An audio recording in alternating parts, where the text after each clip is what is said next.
Oliveira, da Dona Lídia, filho da Dona Lídia, apostolado, coragem, tratamento lá que tem que fazer. Vamos torcer também com ele. E rezar em memória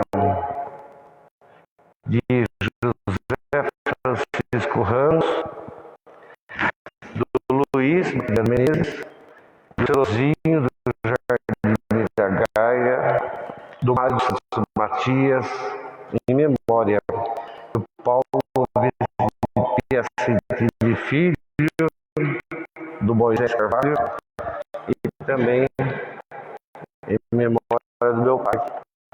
Hoje é dia dos pais. Muito importante, aliás, todos os dias, mas especialmente esse processo de paternidade é fundamental, né? Na vida de todas as pessoas. Senhor Deus, que é nosso protetor, põe os olhos no rosto do teu povo de Deus, do povo escolhido. Porque um dia dentro da sua casa é tão importante quanto viver mais de 1000 dias. Em nome do Pai, do Filho e do Espírito Santo, a graça e a paz de Deus, nosso Pai Jesus Cristo, nosso Senhor, esteja sempre convosco. Meus irmãos, minhas irmãs, celebrarmos a dignidade dos mistérios de Deus. Reconheçamos que somos pecadores, rezando. Tende compaixão de nosso Senhor. Manifestai, Senhor, a tua misericórdia.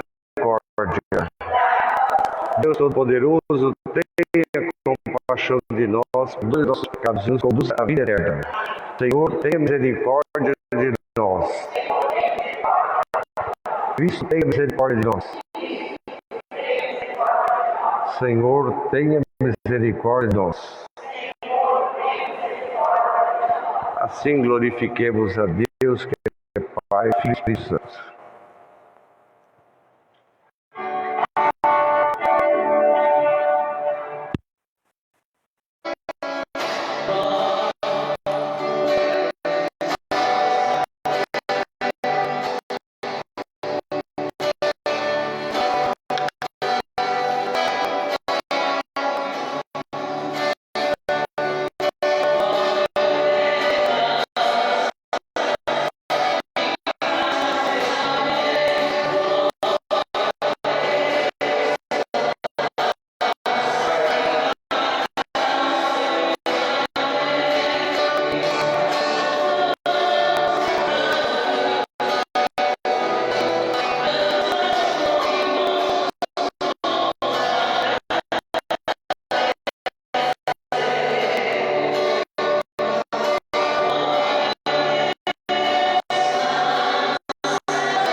Para que amamos em tudo e acima de tudo alcancemos as vossas promessas, que excedem todo o desejo. Por nosso Senhor Jesus Cristo, vosso Filho, na unidade do Espírito Santo.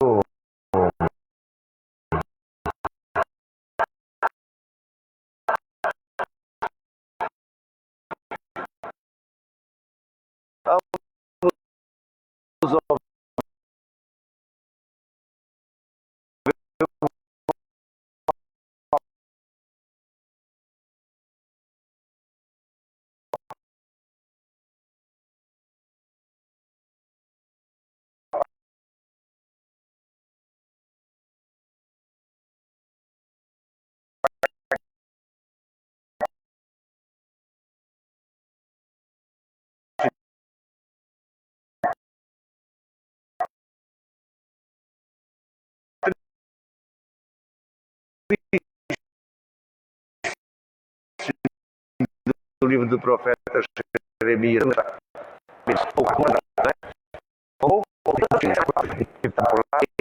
ele que defende o Jeremias. Às vezes todo mundo está contra, mas de onde tem uma pessoa que te ajuda. Mas ele sofreu muito. Ele sofreu muito.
Socorrei-me sem demora.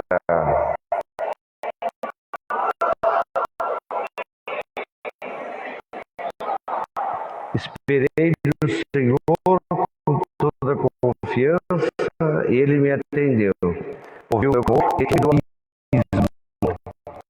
Retirou-me do lamaçal. Assentou os meus pés na rocha e firmou os meus passos.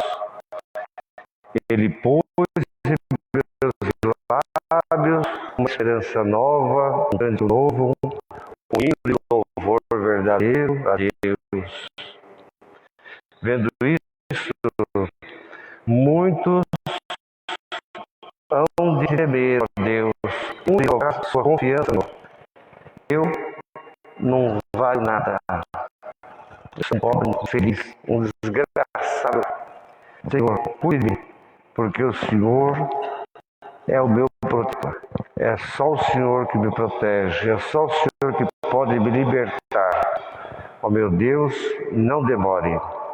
Glória ao Pai, ao Filho e ao Espírito Santo.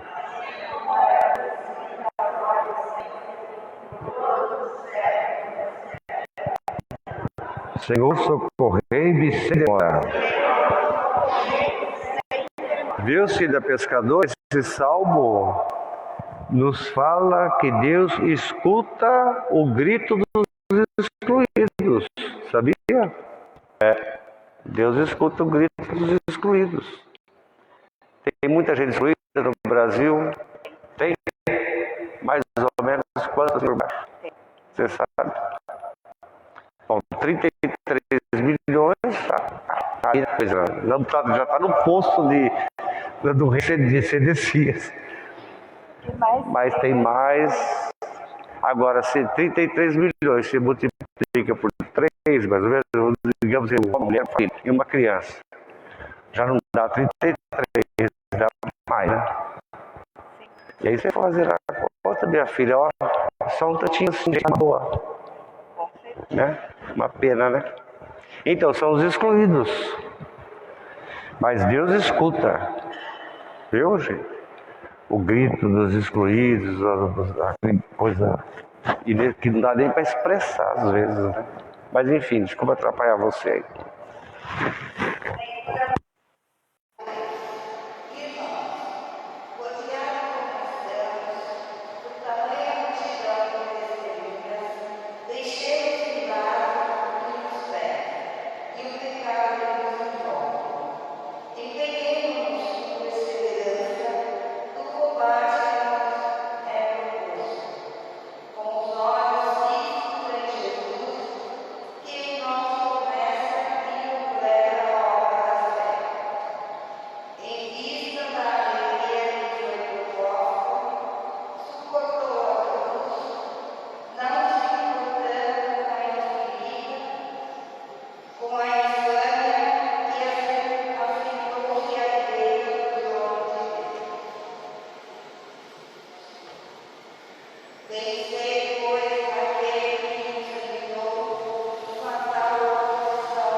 Evangelho. Oi? Nós estamos rezando pela Dona Fátima e eu esqueci de falar no início. Pois depois dessa oração dos fiéis você fala.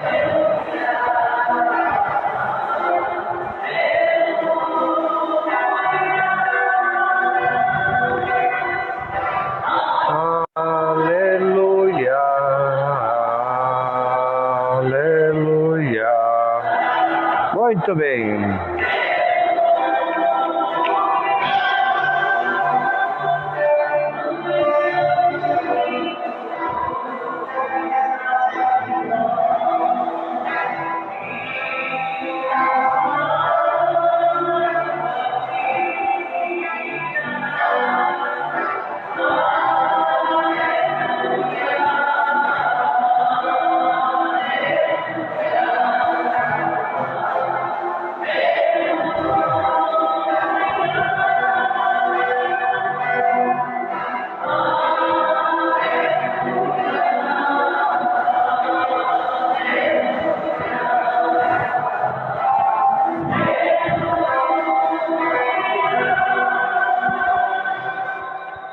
O Senhor esteja convosco.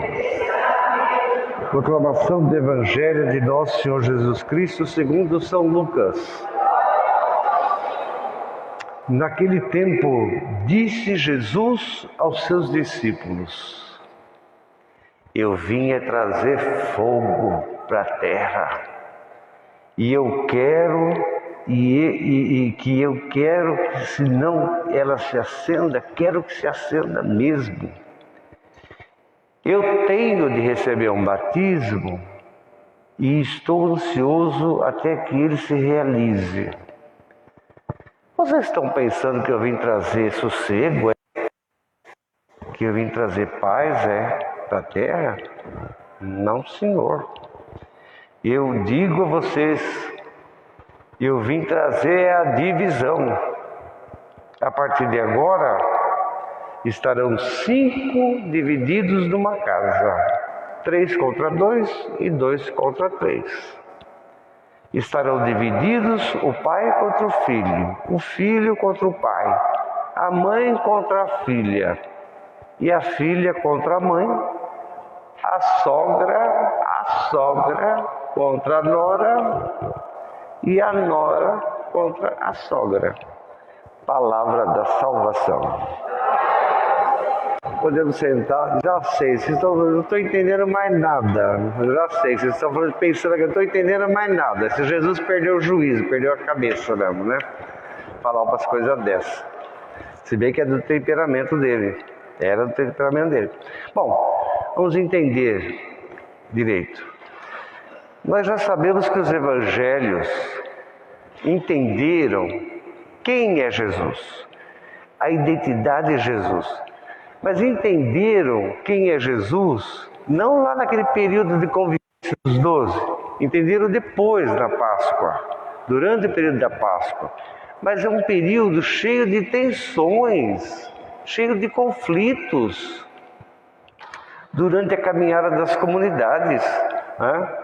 E de grupos pequenos que se duelavam uns com os outros sobre a identidade de Jesus, né? Então, esses fatores, a igreja é fruto disso.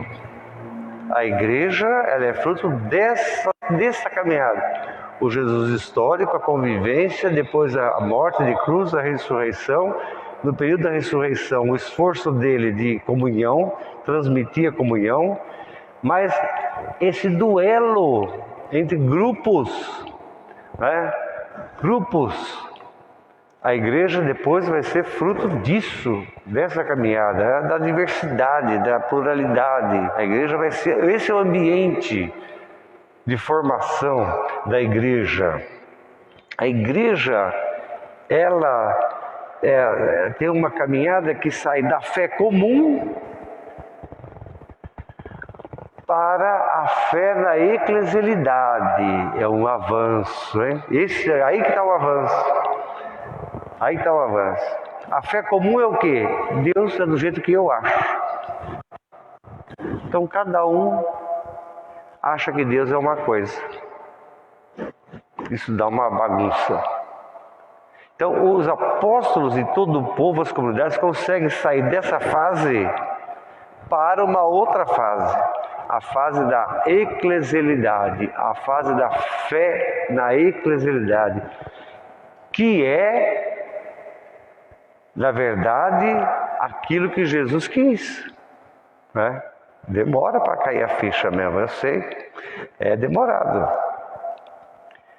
Não estamos falando aqui da institucionalização da igreja, não estamos falando disso, da comunidade cristã. Embora, com respeito aos evangelistas e a outros, né?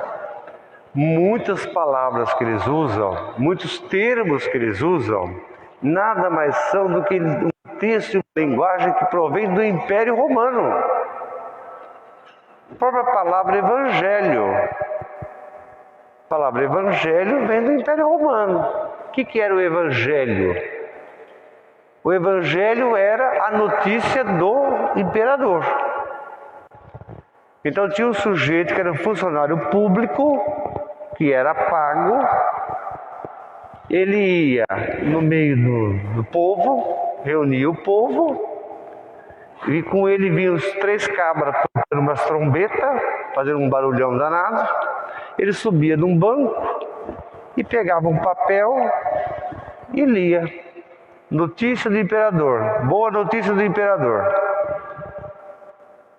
Então, essa, com respeito aos evangelistas e aos outros lá, essa aparente aproximação de uma igreja institucionalizada a partir de um poder, né, é complicado. As pessoas confundem até hoje.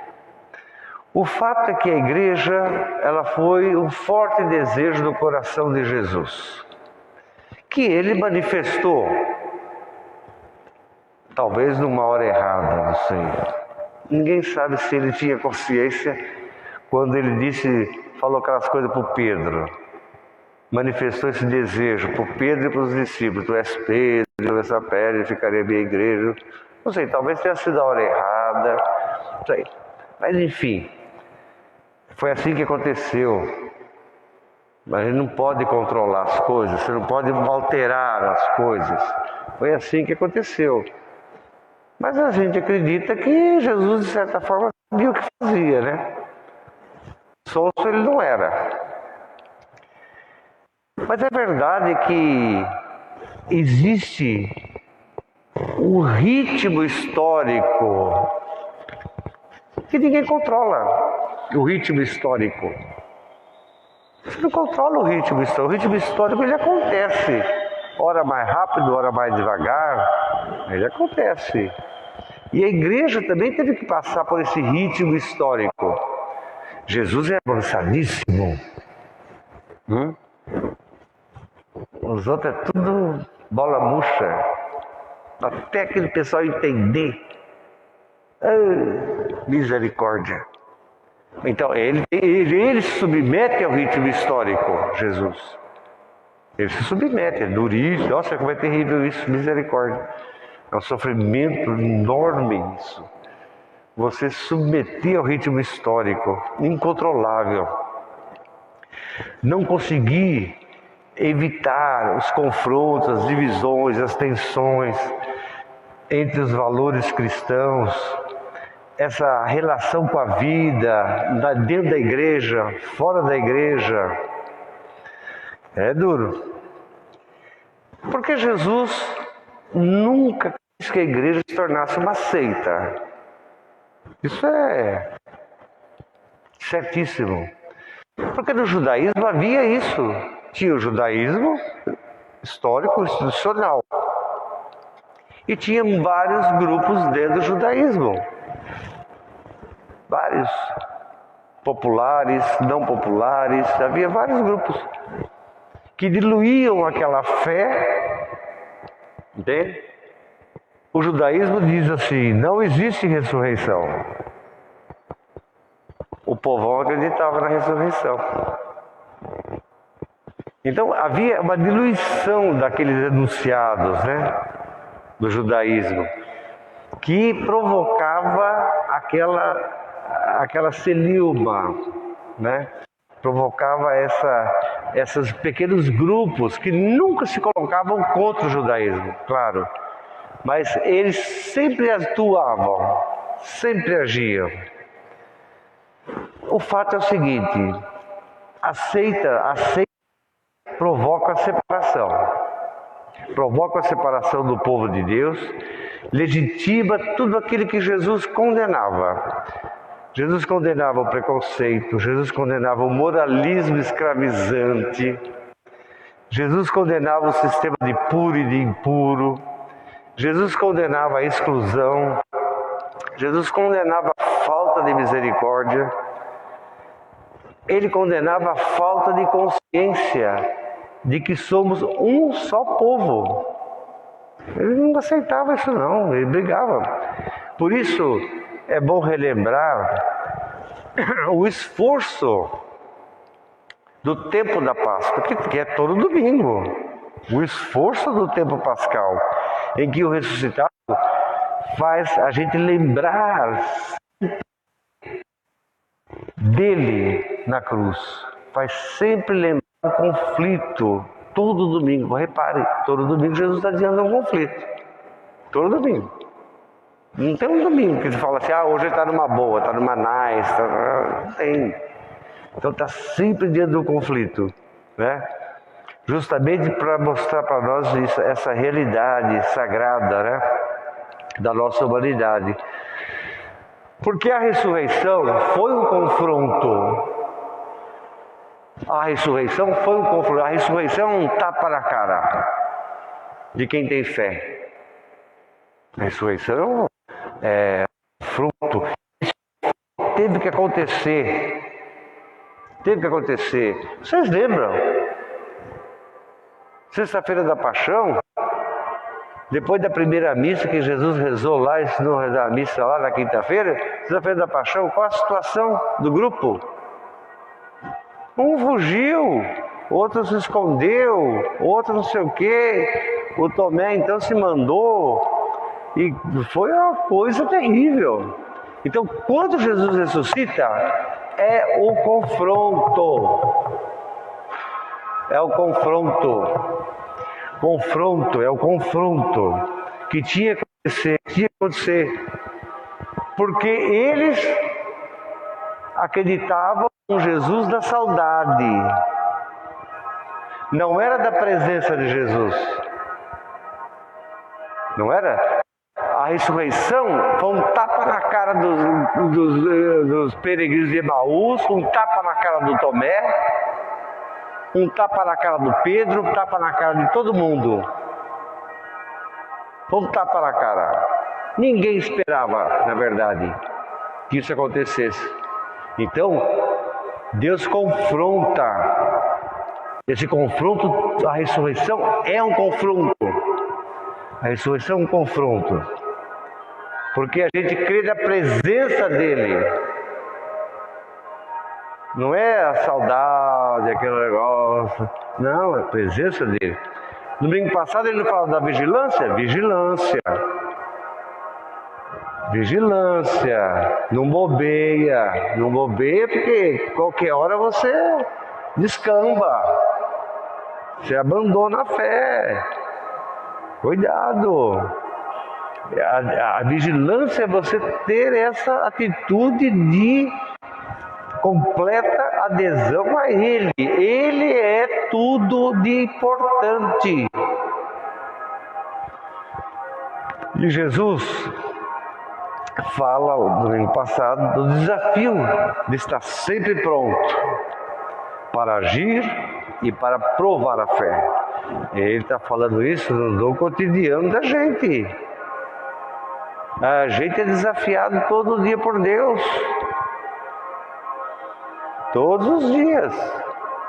Você tem que tomar uma decisão.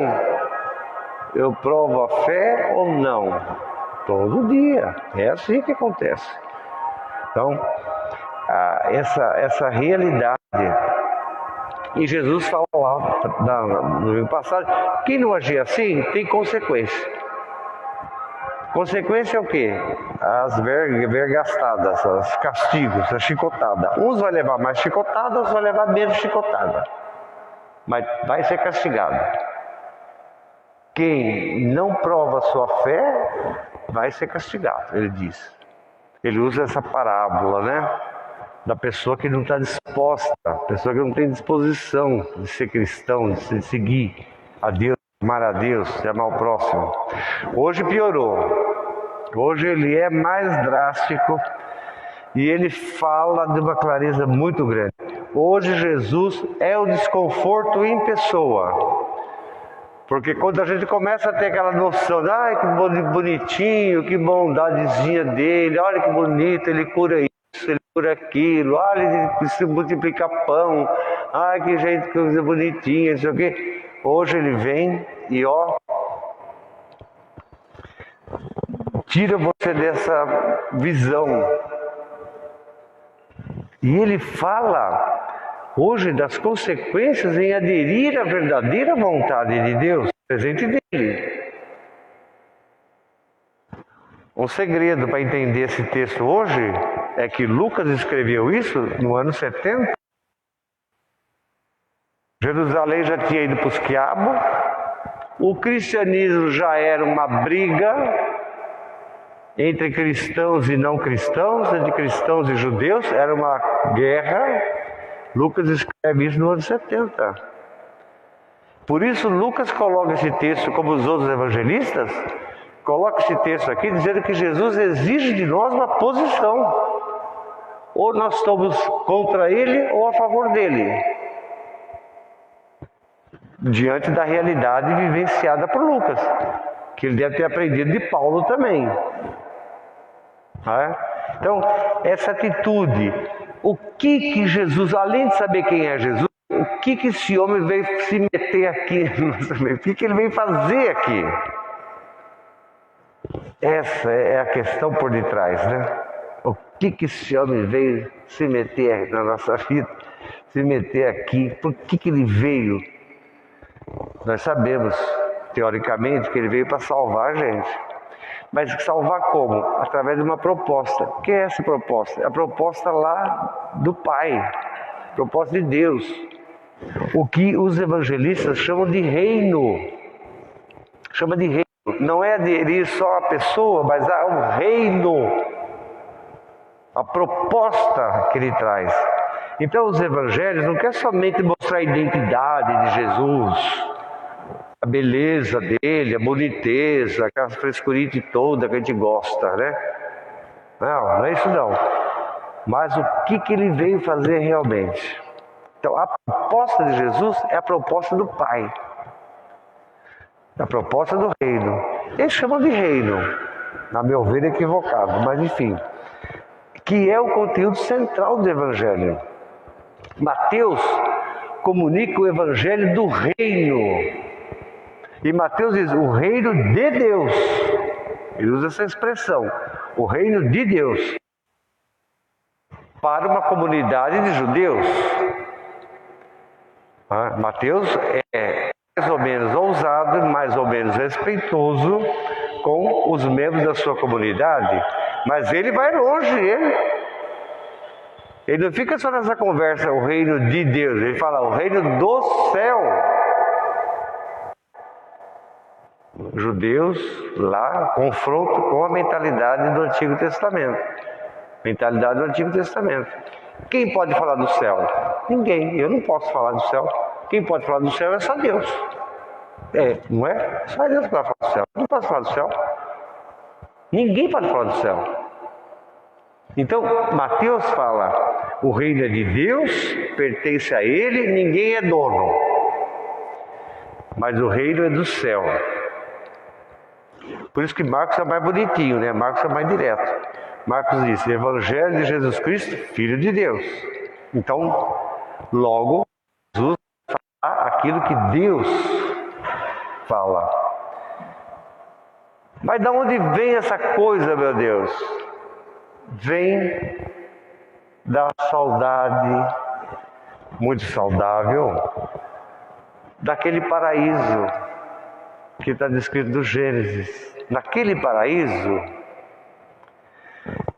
é o equilíbrio naquele paraíso. Aquele paraíso é o equilíbrio. Aquele paraíso não tem injustiça. Naquele paraíso não tem opressão. Naquele paraíso é a convivência entre a natureza, entre o homem e a natureza. Ali é uma... Que pena que perdemos. A saudade, que pena que perdemos aquilo. Como a gente pôde perder aquilo, gente? Como a gente pôde ser assim, desobediente? Não tinha lei nenhuma. Era só a felicidade. Não tinha lei nenhuma. Aliás, tinha só uma, né? Uma. Que a única lei que Deus colocou para você, tudo é de vocês. Tudo é uma maravilha, né? Só peço para vocês tomar cuidado com aquela árvore lá do meio ali. Só isso. É a única lei. Que pena, não conseguimos cumprir uma lei. Não conseguimos cumprir uma. Perdemos. Essa coisa da perda daquele paraíso, que é o reino que Jesus fala, essa coisa da perda provocou em nós essa saudade do equilíbrio, essa saudade de viver num mundo de justiça, num mundo de paz, num mundo sem sobressalto, num mundo de tranquilidade, num mundo de vida realmente, que existia lá.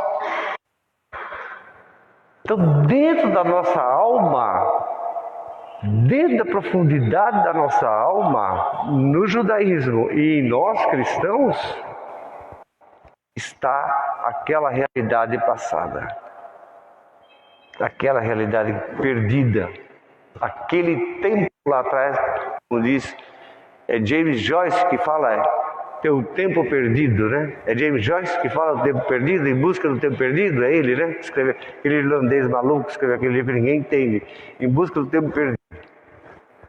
É isso. Como você buscar o tempo perdido? Hein? Como você buscar o tempo perdido? Como é que você sabe que o tempo foi perdido? Quando você olha e fala, puxa vida, eu podia ter feito assim, assado, agido assim, mas não agi. Como é que você retroage? Não tem como retroagir. Perdeu o tempo. vai ficar ali aquela coisa dentro de você. Vai ficar. Mas vai ficar por quê? Porque Deus acha que tem que ficar. Porque vai chegar a oportunidade de você se redimir daquela perda. Isso vai chegar. E é por isso que Jesus, no Evangelho de hoje, ele é radical. Vocês não tenham dúvida. Não tenham dúvida. É preciso estar sempre atento. É preciso estar atento. Marcos, no capítulo 1, diz assim, Jesus assim, diz logo de cara, assim no começo: cumpriu o seu tempo, acabou o tempo, se arrependam e creem no Evangelho. O reino chegou. E dizia para os apóstolos: vocês vão visitar o povo e diga para eles que o reino está perto deles. Então, os apóstolos achavam que o reino era fazer fruque-fruque, né? Era fazer fruque-fruque, fazer festinha, e cura isso, e cura aquilo, e traz um monte de gente lá para Jesus, etc. Jesus ficou muito triste com isso. Não é isso, não. O reino não é fruque-fruque, não. Para com isso. Então, no judaísmo, a palavra reino não é o sistema monárquico, não é um sistema de dominação, não é a reprodução de um sistema humano opressor. Reino, na cultura religiosa do Antigo Testamento e na cultura de Jesus, é o paraíso. Por isso, o complemento utilizado, o reino é de Deus, o Novo Testamento fala 122 vezes sobre isso. O reino é de Deus. O dono do reino é Deus.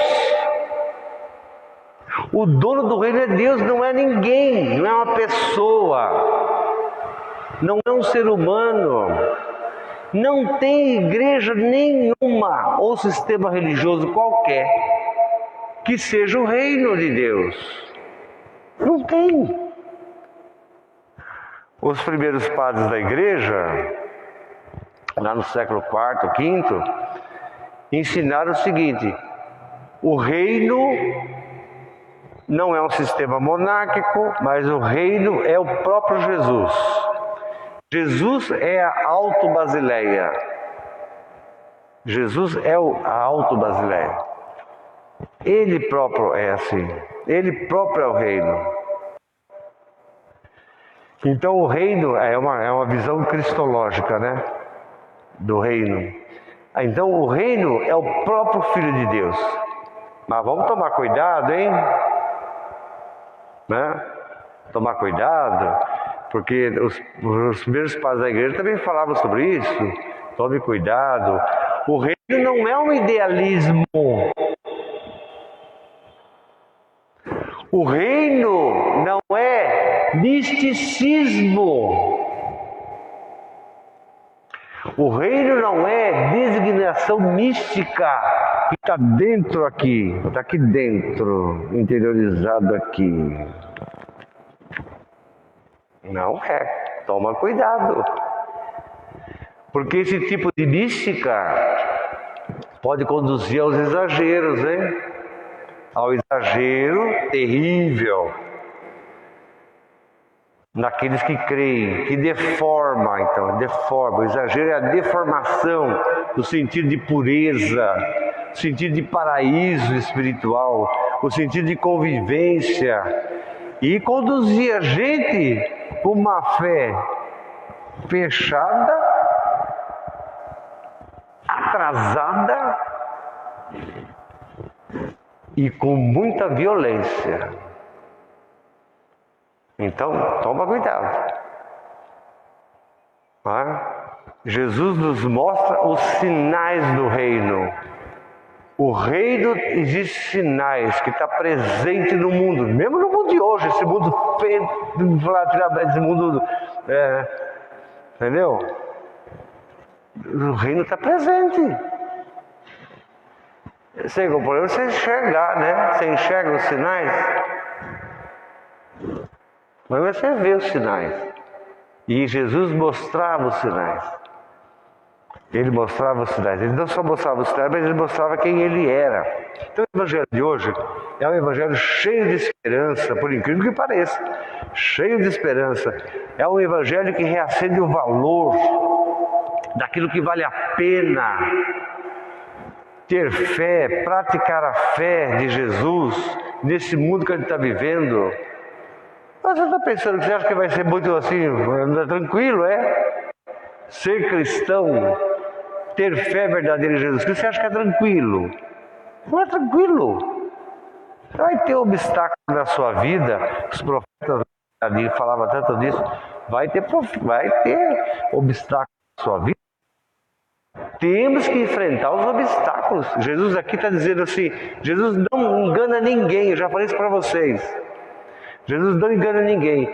Quem não quer ter obstáculo na vida, vai ser outra coisa. Não vai ser cristão, vai ser outra coisa. Vá lá, olha, tem tanta coisa bonita que você pode ser, meu Deus do céu. Pode ficar aqueles negócios de ficar rezando assim o dia inteiro, assim, até flutuar, você pode fazer, nossa, tanta coisa bonita. Você pode viver assim, mas nada vai acontecer. Nada vai acontecer. Porque o Evangelho é vida, o Evangelho é realidade, o Evangelho é força, como diz Paulo, é uma força, é o dínamo. O Evangelho é dínamo, força, que ajuda a gente a viver, que ajuda a gente a enfrentar a vida, não se isolar da vida, não se esconder da vida. Jesus fala isso tudo no Evangelho de hoje. Nos fala dos obstáculos. E ele diz, eu tenho que ser batizado. Olha que interessante. O conceito de batismo dele é esse. Eu tenho que receber um batismo, que é o batismo da morte, o batismo do sofrimento, o batismo da cruz. E eu tenho coragem de morrer. Ele diz, tá vendo? Ele diz isso, eu tenho coragem. Eu tenho coragem de morrer, de receber esse batismo do martírio. Por isso que Paulo vai falar, se vocês morreram em Cristo, aquele diálogo que ele fala sobre o batismo e a morte de Cristo e o nosso batismo, que seria o compromisso definitivo com Jesus Cristo. Ele vai enfrentar esse sofrimento, e diz no texto de hoje, porque Jesus quer que o mundo seja um mundo bom, um mundo sem injustiça como era no paraíso, o mundo sem opressão como era lá, o mundo sem dominação, o mundo sem fome. Não tinha fome no paraíso, minha gente, não tinha fome. Você imagina? Não tinha, lógico, pão com mortadela, asinha de frango, essas coisas boas, pizza, não tinha essas coisas, mas ninguém passava fome. Entende? Então não tinha essas coisas. Então Jesus, ele vem para nos ensinar isso. Se agarrar dele, entender ele, aceitar a provocação da ressurreição na cara da gente, a força da ressurreição na nossa vida, sempre está presente na nossa vida. Olhar no mundo e ver os sinais definitivos do reino, que faz parte do objetivo da igreja. Para que igreja? Para que evangelizar? O reino é a igreja? Não é a igreja. O reino não é a igreja. O reino não é a igreja. Não é. A Igreja Católica, por delegação e mandato de Cristo Jesus, morto e ressuscitado, tem a missão de no mundo mostrar os sinais do reino. E os sinais do reino às vezes estão nos mais pequenos e nos mais pobres. Essa é a verdade. Não está só nos pequenos e pobres. Não está só nos pequenos e pobres. Mas está mais visivelmente presente ali, nos pequenos e nos pobres. A igreja tem que enxergar. Que missão, hein? O Papa Francisco. Enxergar os sinais do reino, mostrar para a gente. Minha gente, vocês acham que o Papa faz aquelas coisas só para se exibir, só para se mostrar na mídia? Você acha que ele vai lá no meio de gente que está lá no refugiado? Lembra que ele pegou um barco e foi lá no meio dos refugiados, em Lesbos, lá na Itália, não sei o que. Será que ele faz para se exibir? Não, ele não faz essas coisas para se exibir. Ele faz essas coisas porque ele acredita na ressurreição, ele acredita em Jesus Cristo. Ele quer mostrar, olha, o mundo inteiro está massacrando os refugiados, esses daqui não está. Entende? Então é mostrar os sinais do reino. A igreja tem que enxergar os sinais do reino. Para o mundo ser melhor, não tem que ter movimento popular? Tem que ter movimento popular.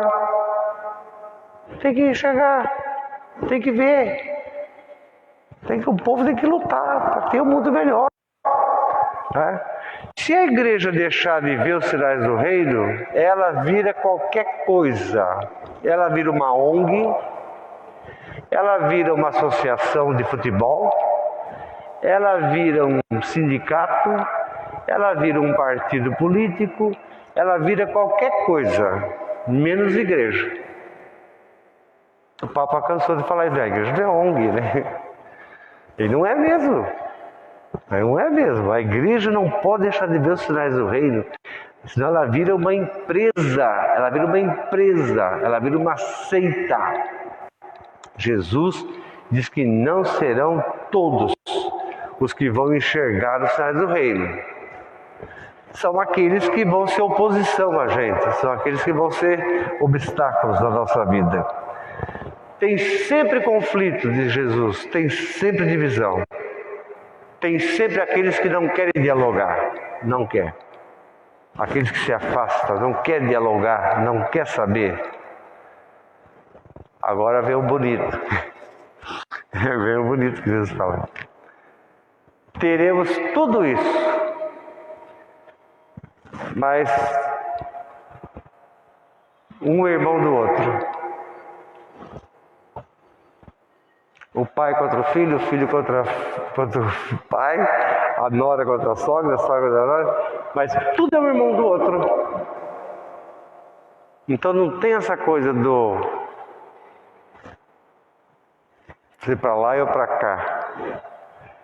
É tudo caminha, tudo vai caminhar. E ai de quem não tem essa capacidade de entender isso, viu? Esse texto do Evangelho de é por isso que é cheio de esperança, né? Por isso que é cheio de esperança. Por isso que é um texto belíssimo que Lucas resgatou da fala de Jesus lá para trás, né?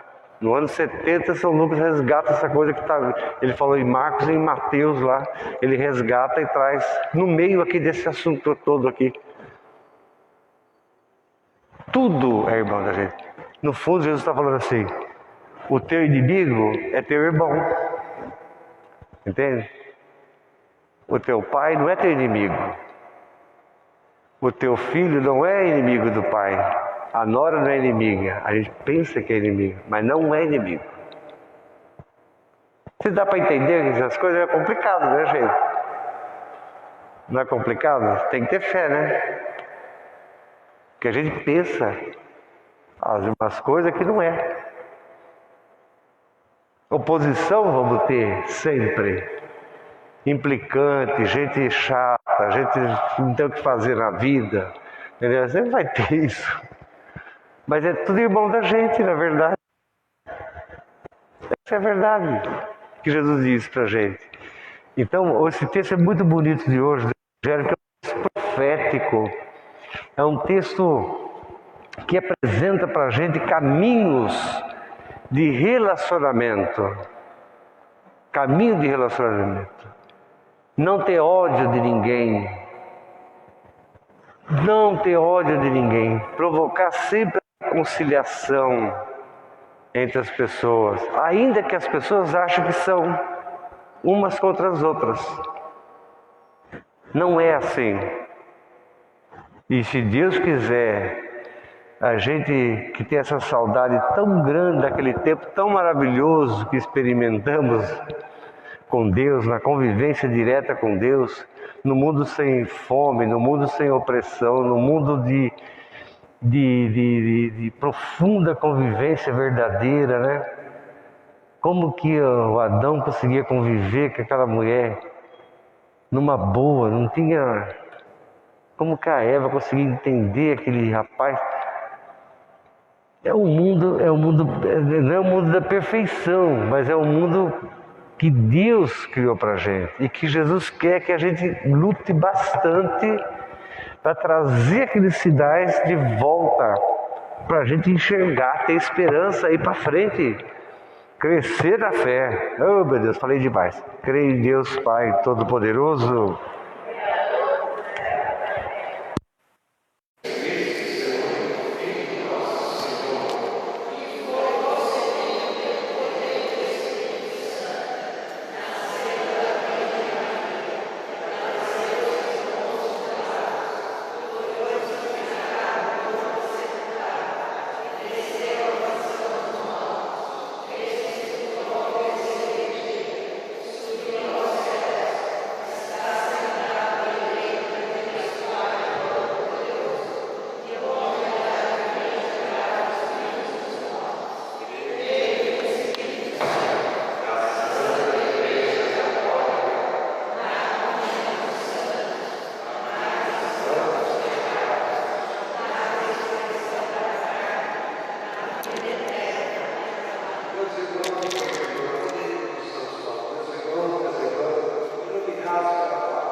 De Deus nas nossas preces.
De ser pai, você é pai.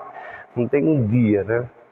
Não tem um dia que se decide. É o processo da vida, a paternidade. Se decide a paternidade. Já tem a paternidade biológica, que é uma beleza. Eu acho que o maior presente, a atitude mais bonita do pai é dar o seu DNA para uma outra pessoa. É dar de graça o DNA para uma outra pessoa. É uma coisa maravilhosa, isso não tem preço, não há presente que custeie uma coisa dessa. Você dar o seu DNA para uma outra pessoa e aquela pessoa ser melhor que você, porque no fundo é isso, né? Você é melhor que seu pai. Você sabia disso? Não. Você vai ser melhor que seu pai. Então, isso é uma coisa bonita. Então, quando a gente fala de pai, a gente lembra do coração do pai. Cordis Patris. o coração do Pai. Jesus lembra sempre do coração do Pai, o coração de Deus, o coração de Deus que o gerou. Jesus, eu sempre digo, e é verdade, Jesus é Deus do Antigo Testamento melhorado. Jesus é o Deus do Antigo Testamento melhorado, muito melhor, porque Deus deu seu DNA para ele. Então, os pais nos deu esse presente maravilhoso, que não é só a vida, é além da vida, né? É o DNA. O outro ser melhor. Francisco, você tem que ser melhor que seu pai. Porque se você for igual a ele, não adianta. Ele perdeu tempo de ter você. Entendeu? Tem que ser melhor. Porque esse é o objetivo da vida, né? É melhorar, melhorar, melhorar, melhorar. Não é piorar, é melhorar, melhorar, melhorar. Então os pais que a gente lembra hoje, com muita saudade, muita devoção, com todo o carinho do mundo, a gente também tem que lembrar dessa atitude, da vontade de ser pai, de ter coração de pai, de desejar para você, que é filho, que é filha, que você seja melhor, uma pessoa melhor, que cresça, que melhore o mundo e melhore a todos nós. Os pais que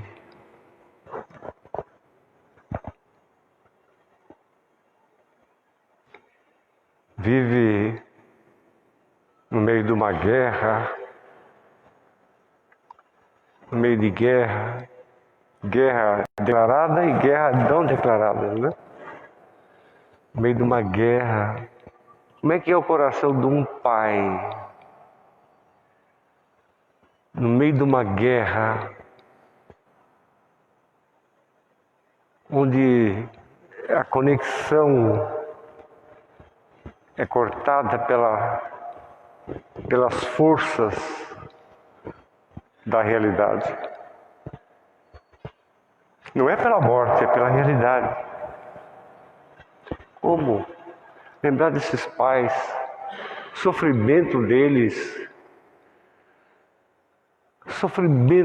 terrível, e dos filhos então, pior.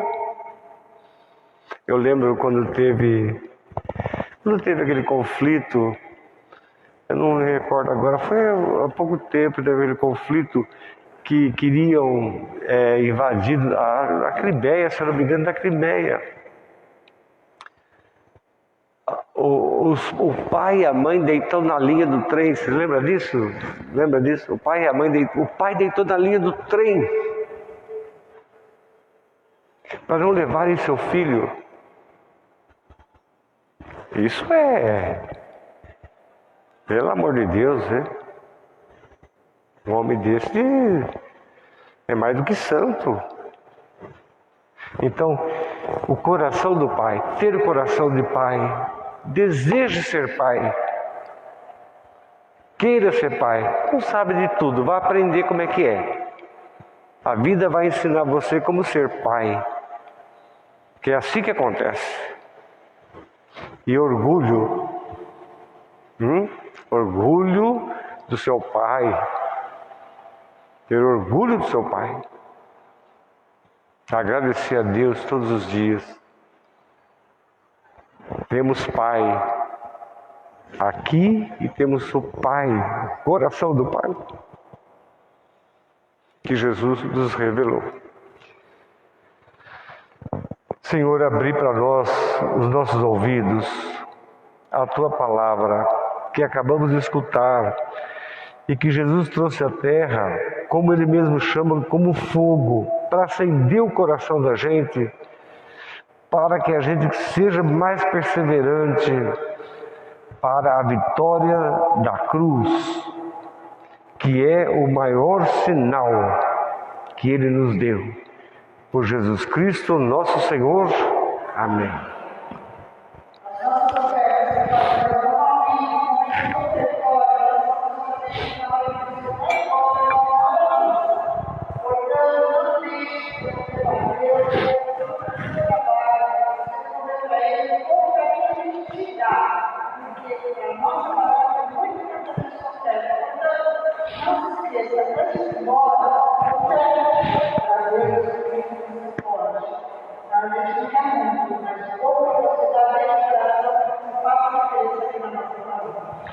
Bendito seja o Senhor, Deus do Universo, pelo pão, fruto da terra, o trabalho do homem, que agora está...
Seja aceito por Deus Pai Todo-Poderoso,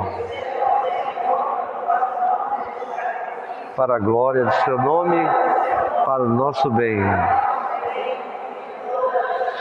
Aceitai, Senhor, o que trazemos ao teu altar, nesta admirável troca de dons, de modo que, oferecendo-vos o que o Senhor nos deu, mereçamos receber-vos a vós mesmos. Por nosso Senhor Jesus Cristo, vosso Filho, na unidade do Espírito Santo. Senhor esteja convosco. Corações ao alto. Demos graças ao Senhor nosso Deus. Senhor Pai Santo, Deus eterno e todo-poderoso, é verdadeiramente o nosso dever, é a nossa salvação, te louvar, te agradecer sempre em toda parte. O Senhor é o único Deus que é vivo, que é verdadeiro, que está presente em todo o nosso universo, na nossa vida, na nossa igreja, no dia a dia da gente. Mas foi sobretudo em nós mesmos que fomos criados à tua imagem, que o Senhor imprimiu um sinal da tua glória. Vós nos chama a ajudar, a colaborar, a melhorar no dia a dia, com o trabalho de cada dia, nesse projeto de criação. E que o Senhor dá o teu Espírito para que em Cristo, o homem novo, ressuscitado, se torne construtor de justiça e de paz. Por isso, com os anjos e os santos, proclamamos com essa festança exultante, digamos a uma só voz: Santo, Santo, Santo, Deus do universo, o céu e a terra proclamam a vossa glória.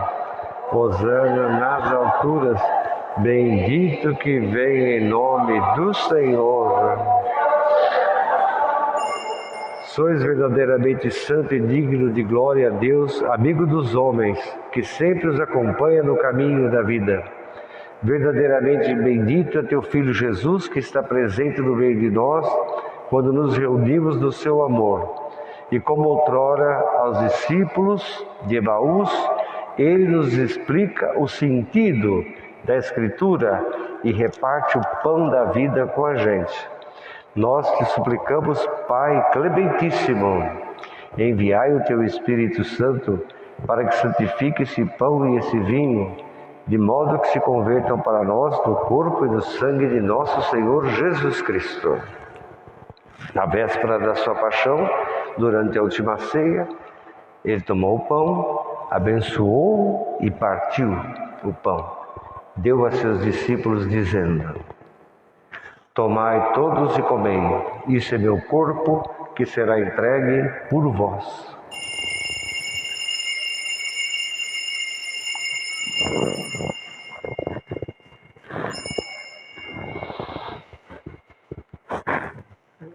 De igual modo, depois da ceia, tomou o cálice e, dando graças, deu a seus discípulos, dizendo: tomai todos e bebei, este é o cálice do meu sangue, o sangue da nova e eterna aliança, que será derramado por vós e por todos para a remissão dos pecados. Fazei isto em memória de mim.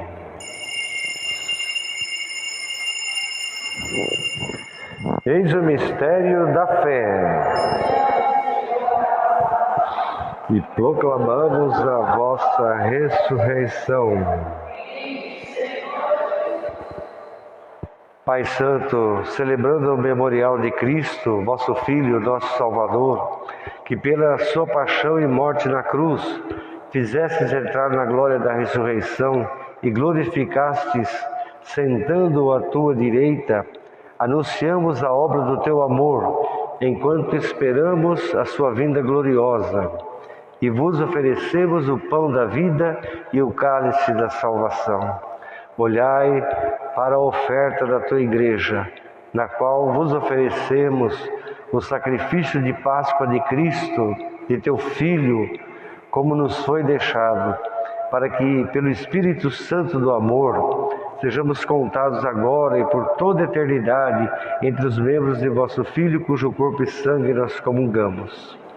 Confirme na unidade todos nós, todos os que foram chamados a participar dessa missa, dessa Eucaristia, para que todos nós, sempre em comunhão com a Igreja, em comunhão com o Papa Francisco, em comunhão com o nosso Bispo Dom Manuel, e também com todos os bispos do Brasil, com os presbíteros, com os diáconos e com todo o povo cristão, servidores do teu reino, seguindo os teus caminhos na fé e na esperança, possamos irradiar para esse mundo todo confiança e alegria. Lembrai-vos dos nossos irmãos e irmãs que morreram na paz de vosso Cristo e de todos os fiéis defuntos, especialmente os pais já falecidos, cuja fé o Senhor conheceu, cuja fé o Senhor os admitiu a contemplar a tua luz, contemplar o teu rosto, a tua cara, e dar a plenitude da vida na ressurreição. E também a nós, quando a gente terminar nossa caminhada nesse mundo, recebei-nos também na morada eterna, onde viveremos sempre convosco, e com a bem-aventurada Virgem Maria, Mãe de Deus, com São José, com os apóstolos, os mártires, com São Francisco de Assis, e em plena comunhão com todos os santos, nós então vamos te louvar para valer, e vamos te glorificar para valer. Por Cristo, com Cristo e em Cristo, a vós Deus Pai Todo-Poderoso, da unidade do Espírito Santo, toda honra e toda glória, agora e para sempre. Convida para rezar o Pai Nosso, faça favor.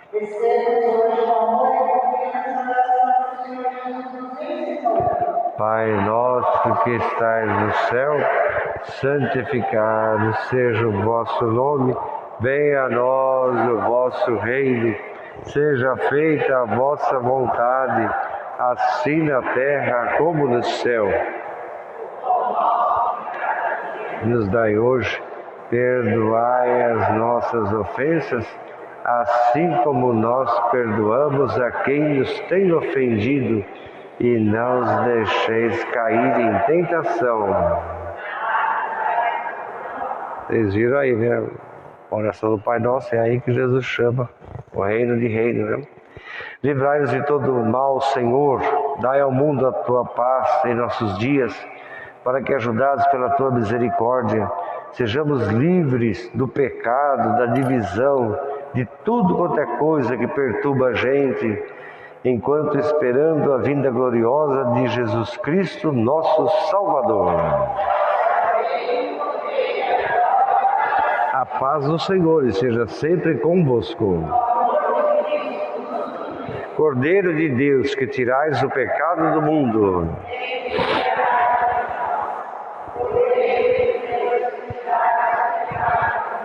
do Senhor Jesus, que nos revela sirva para a vida eterna.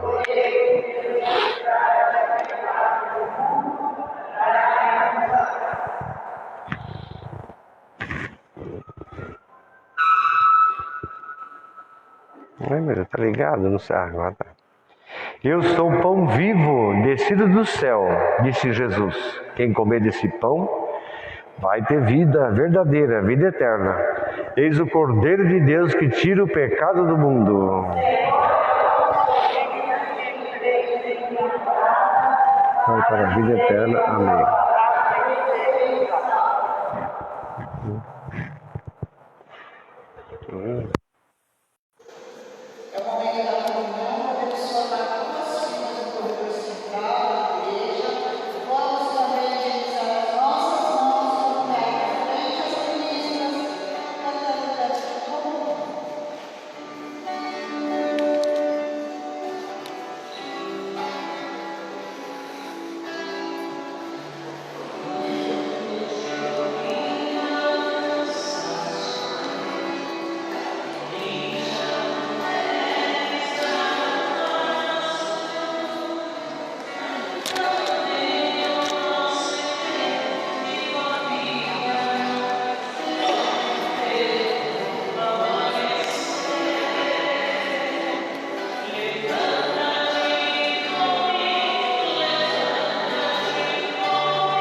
Essa música é muito bonita, é do livro dos Reis essa música, né? Você sabe, o primeiro livro dos Reis.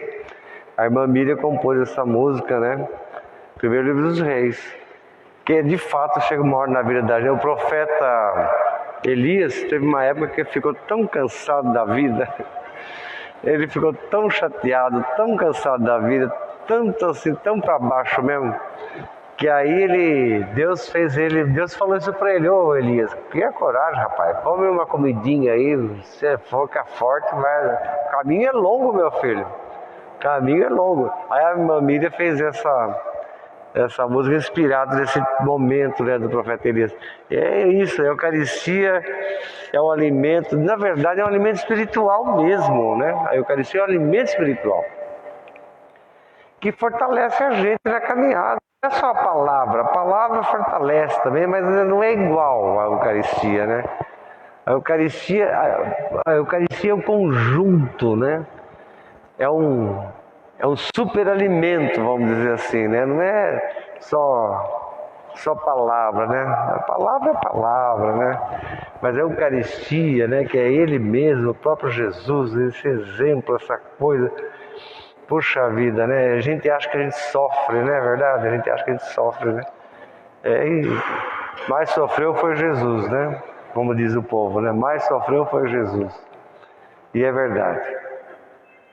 E vocês sabem, grande ensinamento de uma filósofa da nossa paróquia, já falecida, que dizia: quem não sabe rezar, xinga a Deus. Quem não sabe rezar, xinga a Deus. É verdade. Oremos. Senhor, que nesse sacramento da missa, do Dia dos Pais, o Senhor nos fez participar com mais intimidade da Sua Palavra, compreender Sua Palavra de verdade, do coração, de coração, nesse mistério que é Jesus Cristo, mistério de Cristo. Transformai a gente à imagem dEle nessa terra, para que a gente possa progredir, caminhar na estrada de Jesus rumo ao céu. Por Cristo nosso Senhor. Muito bem. Vamos então aqui agradecer a presença de todos, né? Todos que assistiram também a missa aí, não sei quando vai assistir, quem vai assistir também. Nem sei se vale a pena também ficar publicando esse negócio na internet também, não sei. Né? A gente não tem feedback, não sabe das coisas. Né? Eu sei que, não sei se vale a pena também, vamos continuar com isso. Você acha que vale a pena isso? Eu não sei. Eu não tenho noção. Eu sei que os meus amigos, para quem eu mando, ninguém assiste. Isso eu sei. É sempre assim, os meus amigos que eu mando só aparece um tracinho. Não assiste, não dá uma bronca. Aí a pessoa não sabe de nada, não sabe o que está se tratando, não sabe da vida, não sabe de nada. Fica totalmente por fora, né?